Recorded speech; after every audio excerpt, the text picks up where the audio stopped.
This can't continue and has to change. It does, and we're here to tell you about the Brian app and how it's going to accelerate research into brain tumours and help find a cure. I'm Sarah, I'm Silas's mother. And I'm Ben, I'm Silas's dad. And Silas was one of 4 boys. He was number 3 in our menagerie of boys, I should say, or riot of boys. There's no term to describe a group of boys, but maybe a crash of boys, actually. A chaos of boys. Chaos of boys. You know, he was the glue inside our family, I suppose. Silas was the most magical young boy. He was obsessed with hugs and kisses and love and happiness and sport. He was very gregarious, very outgoing, loved jokes, loved practical jokes.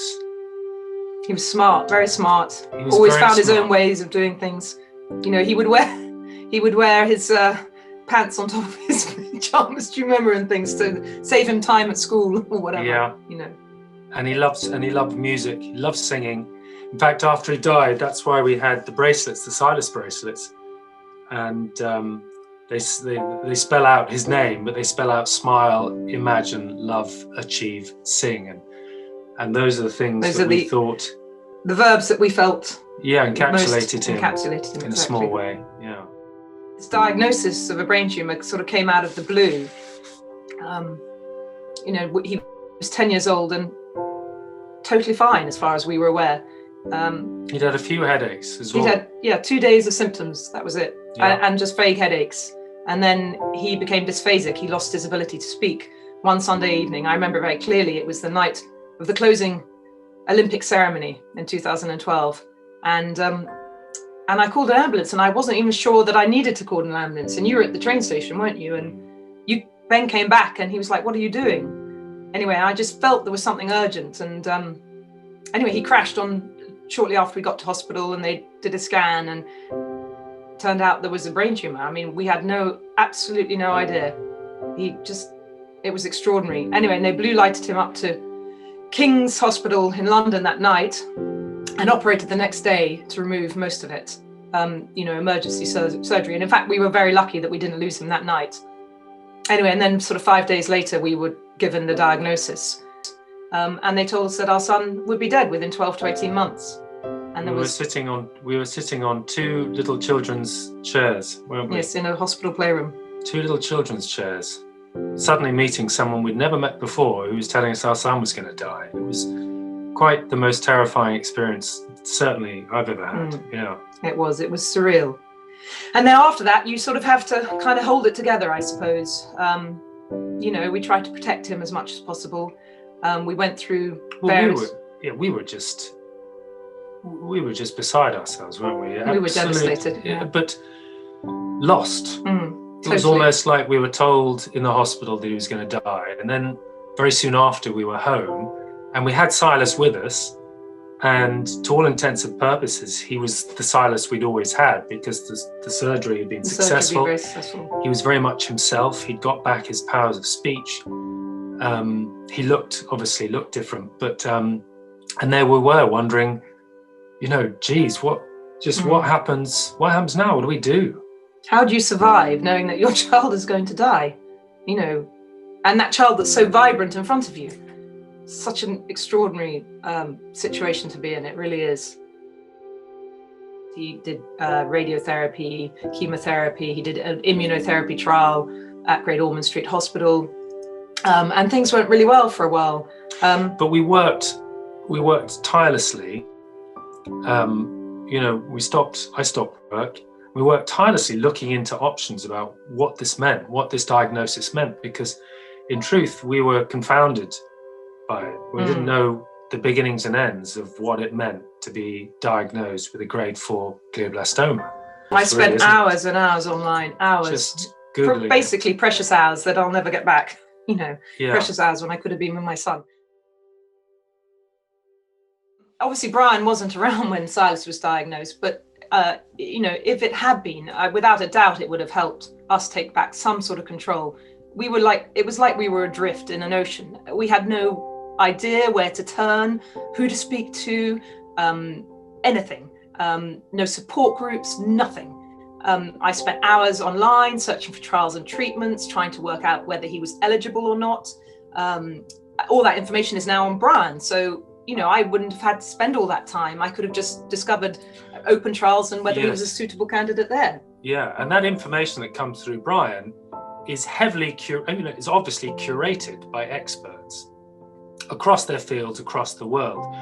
When you go onto the internet, there's no curating that information. That information comes at you a zillion miles an hour from everywhere, and you don't know what to blank out. You don't know what is true and what is false. And obviously you don't know what's true and what's false. And that is what would have been so good to have, why it would have been great to have had Brian at that stage, is because it's curated information to help you make important decisions. And be in charge of those decisions. I also used to go to hospital with a massive lever arch file with everything in it, with notes on who we'd spoken to, who phone calls we'd had with people, all his blood test results, all the letters that we'd been sent, everything, just so I had it in one place. Now, obviously, I could have put that all on Brian. I could have had uploaded his scans to Brian, or I could have uploaded doctors' letters. I could have had all of that in one place, plus all his appointments, all his historical treatment, and that would have just saved me an enormous hassle on that front. I was thinking about this, the challenges, those daily challenges. How much would Silas have loved to have done those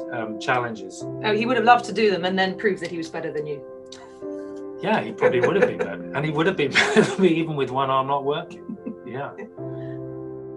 The fact that you can put all your medications in and log them and get reminders on your calendar that it's time to take them. And have someone else look over that remotely and say, oh, look, I've noticed that you haven't taken this morning. Yeah. If you don't have a carer with you that day. Yes, because Silas was on about 12 medications at times, wasn't he, a day?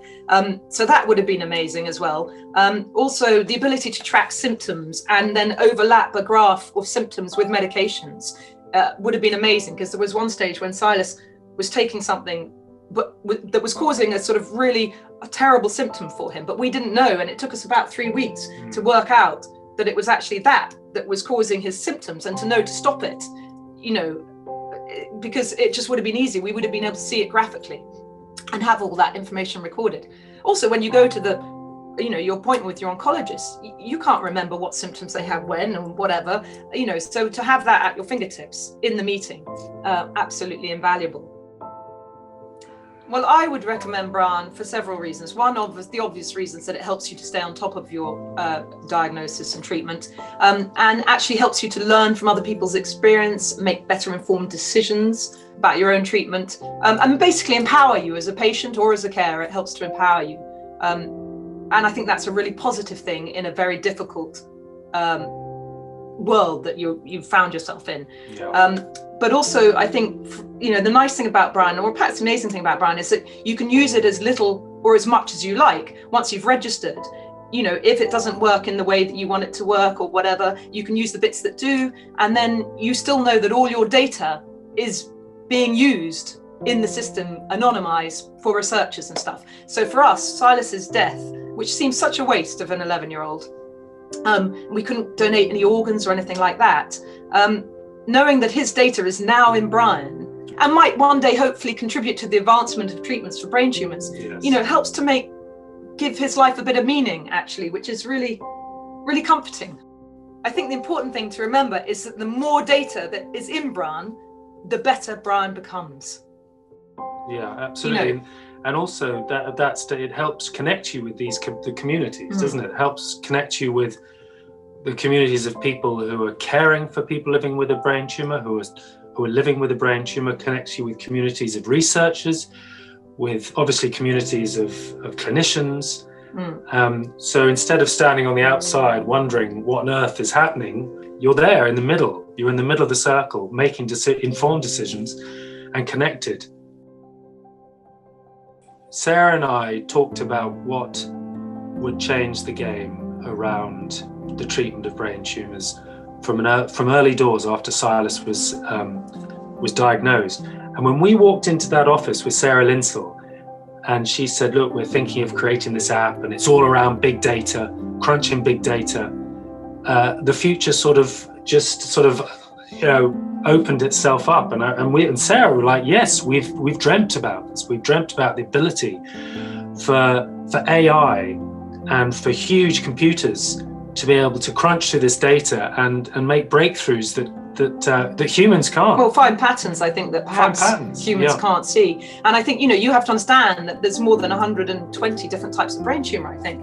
And, so that's very few people with each type of brain tumor. They're very rare, and therefore they're very difficult to study. And all the data and information going into BRAN will hopefully help make breakthroughs in this, because it will collate it all into one place. And then, researchers, whoever can use it.